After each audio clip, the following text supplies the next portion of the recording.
किसमें क्या देखते हैं वो तो वही जान सकते हैं। उनको लगा होगा कि ये कोई विशेष जीव हैं।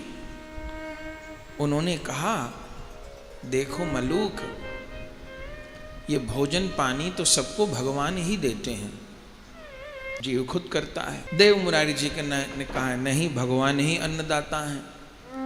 मलूक दास जी ने कहा, मैं नहीं मानता, मैं अभी अन्न छोड़ता हूं, भोजन नहीं करता, 24 घंटे भोजन नहीं करूंगा, देखता हूं भगवान कैसे आके मुझे खिलाते हैं। देव मुरारी जी शर्त लगी थी तो यहां तक भी कह दिया था उस समय मलूक दास जी ने कि मैं नहीं पाऊंगा तो क्या भगवान मार के खिलाएंगे। तो देव मुरारी जी ने भी ताव में आके कह दिया था, हाँ भगवान मार के खिलाएंगे। अजगर करे न चाकरी, पंछी करे न काम, दास मलूका कह गए सबके दाता राम। वैशाख कृष्ण पंचमी है और सनातन धर्म के महान आचार्य जगत गुरु श्री मलूक दास जी महाराज का आज आविर्भाव है। तो प्रथम जो यहाँ भक्तजन विराजमान हैं और YouTube के माध्यम से इस कथा रस का अपने घर बैठे पान कर रहे हैं, उन समस्त भक्तजनों को आज संत शिरोमणि श्री मलूक दास जी महाराज के आविर्भाव की बहुत बहुत बधाई है। बधाई है, बधाई है, बधाई है, बधाई है। ये भारतवर्ष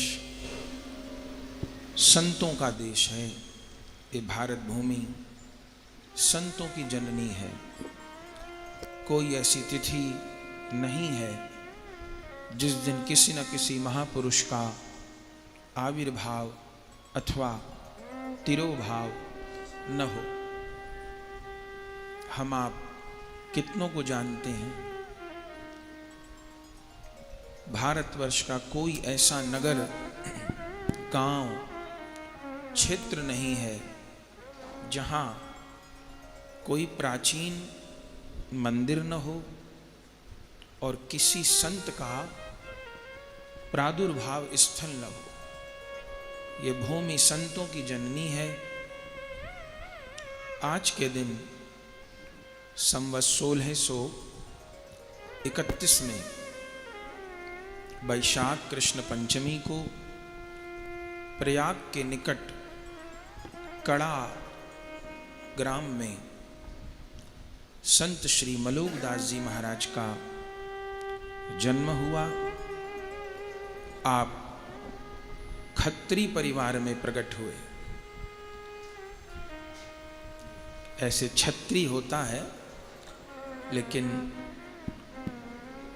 पंजाबी समाज में छत्री को खत्री बोलते हैं, खत्री परिवार। अधिकांश जो भी पंजाबी वैष्णव होते हैं, भक्त परिवार होते हैं, वो खत्री ही होते हैं।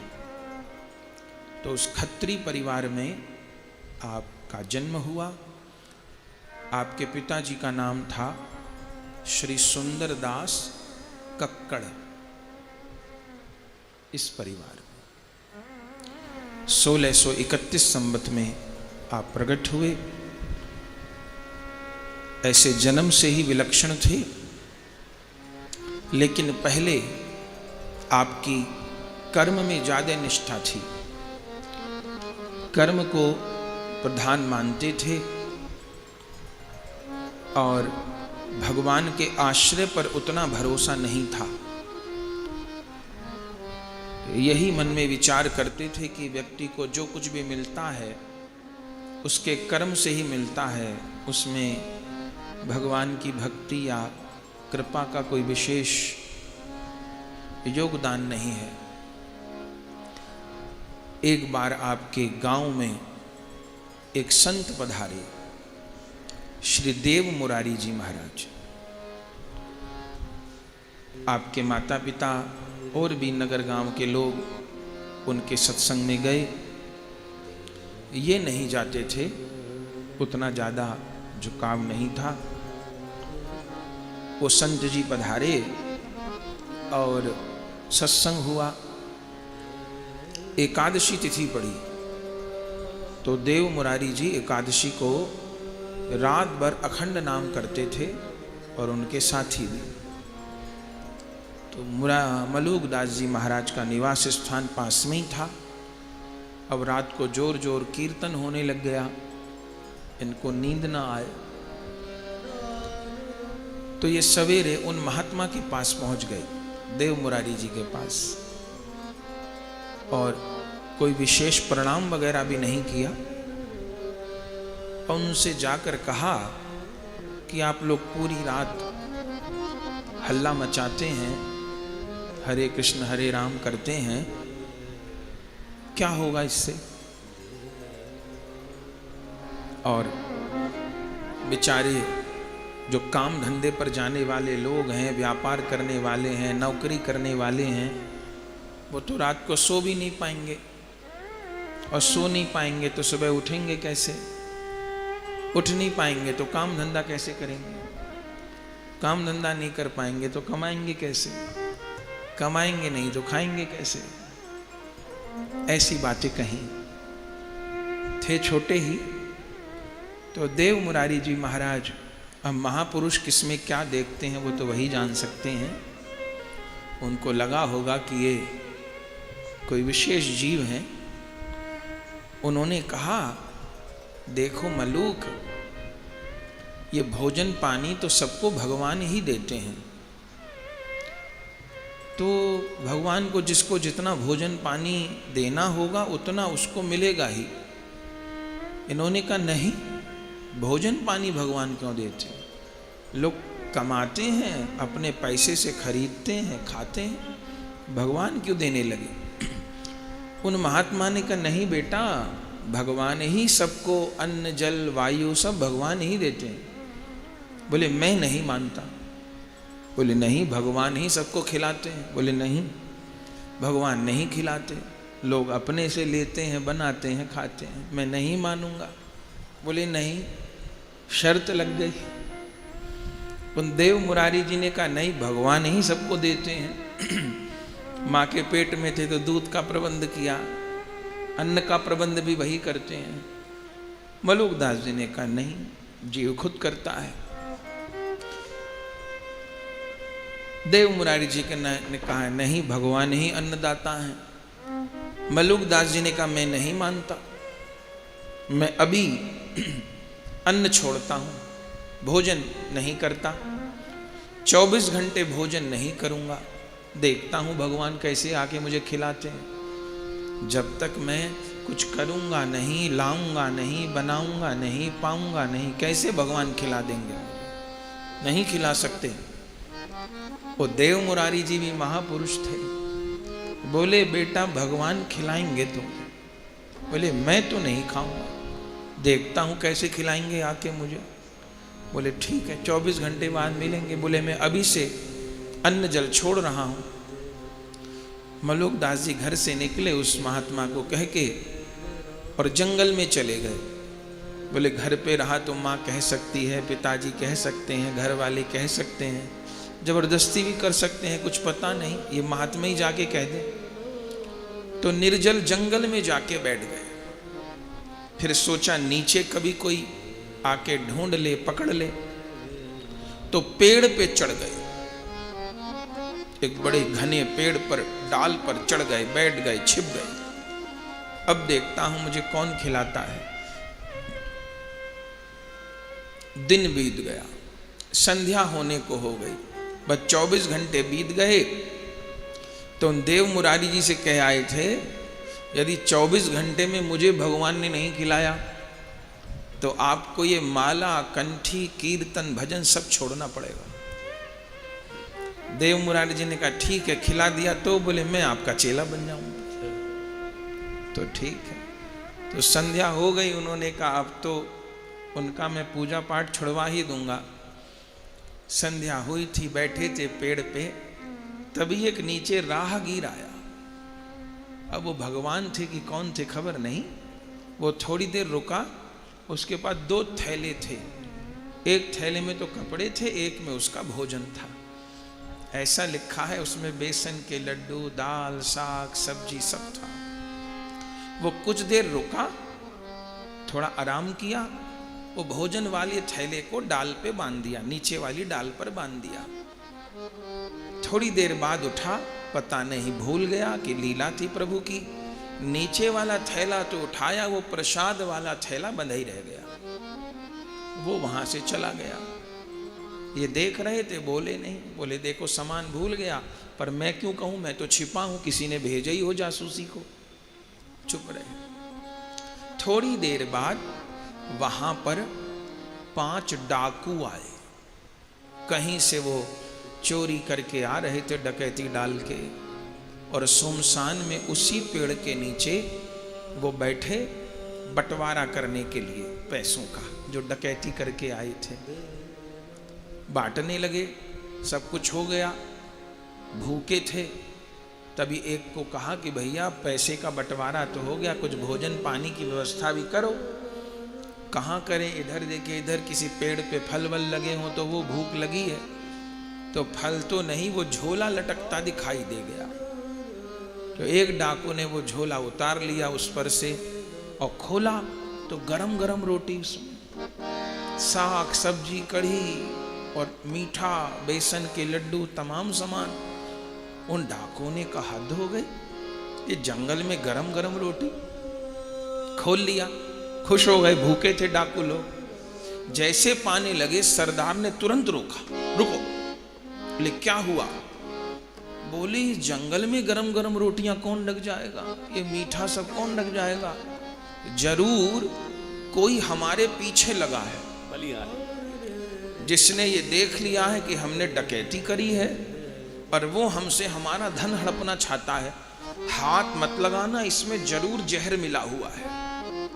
उसको पता है हम भूखे हैं, भूख के चक्कर में भोजन कर लेंगे, जहर खा के मर जाएंगे, हमारा पैसा वो लूट लेगा, तो भोजन मत करो, उसको ढूंढो पहले, वो कहाँ छिपा है।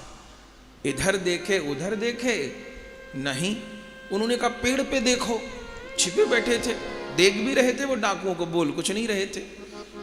देखा तो उनका पैर लटकता दिखाई दे गया। मलोकदास, उतर उतर नीचे, कौन छिपा है पाखंडी, उतर नीचे, उतर नीचे। वो उतरे नहीं कि मैं नहीं उतरूंगा, मैं तो 24 घंटे के लिए चढ़ा, उतर नीचे, उतर। नहीं उतरे, जबरदस्ती खींचकर 2 लोगों ने नीचे उतार दिया। ये तेरा है? नहीं। तू खाएगा? नहीं। समझ गए, तेरा ही है। तू इसमें जहर मिला के लाया है? अरे ये मेरा नहीं है, तेरा ही है। घात लगा के ऊपर बैठा है, हम डाकुओं से चतुराई करेगा, तू ही खा इसको। मैं नहीं खाऊंगा, खाना पड़ेगा तुझे। नहीं खाऊंगा तो तुझे मार मार के खिलाएंगे। देव मुरारी जी शर्त लगी थी, तो यहां तक भी कह दिया था उस समय मलुकदास जी ने कि मैं नहीं पाऊंगा तो क्या भगवान मार के खिलाएंगे। तो देव मुरारी जी ने भी ताव में आके कह दिया था, हाँ भगवान मार के खिलाएंगे। महात्मा का वाक्य प्रभु कैसे पूरा करते खबर नहीं। और वो डाकुओं ने पकड़ लिया, मलुकदास जी पाना नहीं चाहते, उनकी मार लगा है और जबरदस्ती उनके लड्डू दें, कचौड़ी दें, पूरी दें, कढ़ी चावल साग पूरी मार मार खिलाए। मलुकदास जी रोते जाएं पाते जाएं, रोते जाएं पाते जाएं, रोते जाएं पाते। आखिर में प्रसाद पवा दिया उनको। उनको लगा ये तो मर जाएगा, कहीं से हत्या का आरोप हमको न लग जाए, तो सब ठूस ठूस उनको पवा के और फिर उनको वहीं छोड़ के वो डाकू तो चले गए। तब आखिर में मलुकदास जी उठ करके आए और देव मुरारी जी वहीं आए हुए थे कड़ा ग्राम में। तब देव मुरारी जी ने कहा, बेटा क्या हुआ? बोले भगवान ने मार मार के खिलाया मुझे। आपने ठीक कहा था कि भगवान ही जीव को खिलाते हैं। बोले ठीक है, न खिलाते तो हम चेला बनते तुम्हारे, अब खिला दिया तो तुमको चेला बनना पड़ेगा। बोले ठीक है महाराज, मैंने जान लिया।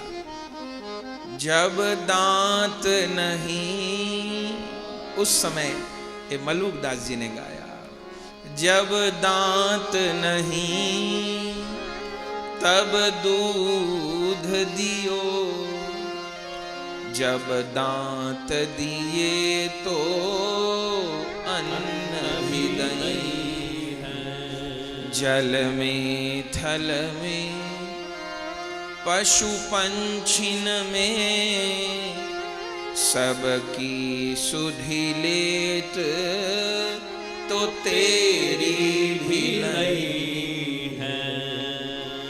क्यों मन मूरख सोच करे कछु हाथ न आई है। जो जान को देत अजान को देत, जहान को देत तो को विदई। मैं जान गया। तब बहुत प्रसिद्ध दोहा, ये मलूकदास जी का पूरे विश्व में प्रसिद्ध दोहा है। ये उसी समय उन्होंने कहा, अजगर करे न चाकरी, पंछी करे न काम, दास मलूका कह गए सबके दाता राम। सबको खिलाने वाले, अन्न देने वाले भगवान ही है। इस बात पे भरोसा हो गया और वो देव मुरारी जी के शिष्य हो गए। कहाँ तो बिल्कुल उनका भरोसा नहीं था भगवान के ऊपर, कहाँ इतना हो गया अटूट भरोसा। महान भक्त हुए। वो देव मुरारी जी रामानंद संप्रदाय के आचार्य थे। आप रामानंद संप्रदाय के महान आचार्य हुए। फिर तो कितनी कितनी वाणियां आपके मुख से प्रकट हुई। उस समय मुगलों का काल था। मुगलों में भी औरंगजेब का समय चल रहा था। तो औरंगजेब ने इन मलूकदास जी महाराज को भी दुख दिया, पर मलूकदास जी महाराज को वो किसी प्रकार बस में नहीं कर पाया।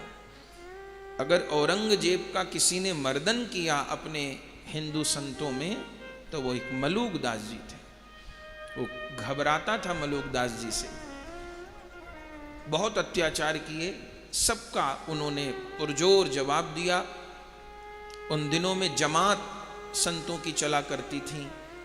औरंगजेब ने सत्संग पर, कीर्तन पर, नगर कीर्तन पर, जमातों पर पाबंदी लगाती थी। लेकिन मलूकदास जी ने उस पाबंदी के बावजूद हजारों लोगों की जमात निकाली, लोहा लिया, शासन किया। और उन्हीं का प्रताप था कि फिर औरंगजेब से मुगल शासन का धीरे धीरे अंत हो गया। नहीं तो किसी को आशा नहीं थी कि मुगल काल का कभी अंत होगा। श्री मलूकदास जी महाराज पूरे भारत में भ्रमण किया। दिव्य उनका चरित्र है। कभी गुरु शिष्य साथ रहते थे, कभी अलग अलग भी रहते थे। एक बार उनके गुरु देव मुरारी जी महाराज ने प्रयाग में एक उत्सव किया, कुंभ था, तो उत्सव किया। तो हजारों लाखों साधु जीम रहे थे। तो थोड़ी कमी पड़ी भंडारे में उनको, गुरु जी को, पर भगवान के भरोसे कि भगवान पूरा करेंगे। तो मलूकदास जी उस समय कड़ा में थे। तो उनको पता चला कि थोड़े भंडारे में पैसे की कमी हो रही है। तो बड़े बड़े सेठ लोग शिष्य थे मलूकदास जी के। तो जैसे पता चला कि गुरु जी के यहाँ थोड़ा कमी पड़ रही है, उसी समय एक सेठ ने 20 कौड़े, 20 कलश समझे अशरफियों के दिए उनको। और तभी पता चला कि जो है ऐसे अभाव है, तो कैसे पहुंचाएं। रास्ते में लूटपाट का भी डर था। तो मलूकदास जी उन 20 के 20 कलशों को, जिसमें जो है रतन भरे थे, अशरफियां भरी थीं, उनको गंगा जी में छोड़ दिए और कहा मेरे गुरु जी को पहुंचा दो वहां भंडारे में। और वो वहां से कलश बहते बहते गुरु जी स्नान को आए प्रयाग में उस समय। तो वो 20 की 20 कलश बहते बहते पास में आए बार बार गुरुजी दूर कर रहे थे कि पता नहीं क्या है, क्या सामान है, लेकिन जब बार बार उनके चरणों से टकराए तो उन्होंने देखा तो उस पे मलूक दास जी का नाम लिखा था। तब गुरुजी ने सेवकों से कहा है तो मलूक दास ने भेजे हैं। तब निकलवा ली सामग्री और उससे फिर भंडारा हुआ। देव मुरारी जी और मलूक दास जी महाराज जिस समय गोस्वामी तुलसीदास जी अपनी आयु की पूर्णता में थे, तब काशी भी उनके निकट पधारे, अनेक दिन रहे।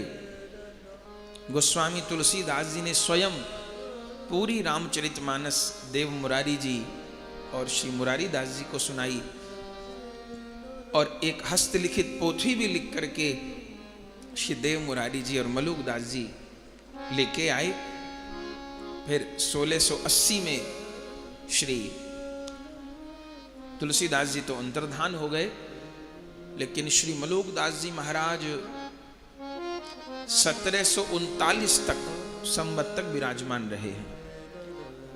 इसी वैशाख में कृष्ण पक्ष की पंचमी को आविर्भाव है और इसी वैशाख के कृष्ण पक्ष की 14 को तिरोभाव है उनका। लगभग 108 साल तक मलूक दास जी महाराज इस धरा पर विराजमान रहे। सिद्धाम वृंदावन में मलूक दास जी महाराज पधारे हैं। परम पूज्य श्री राजेंद्र दास जी महाराज जिस पीठ के आचार्य हैं, उस वह स्थान मलूक दास जी का ही है। तो मलूक दास जी आके विराजे हैं, उनका धूना है। अनेक स्थानों पर उनके स्थान हैं। श्री वृंदावन भी पधारे हैं आप, तो यहां पर भी आपने निवास किया है। तो श्री मलूक दास जी का आज आविर्भाव है, तो सब भक्तों को बधाई देते हैं। और वर्तमान में इन मलूक दास जी की परंपरा के पीठ के जो आचार्य हैं वह परम पूज्य श्री राजेंद्र दास जी महाराज हैं। उनको भी लाख लाख बार बधाई आचार्य के जन्मोत्सव की देते हैं।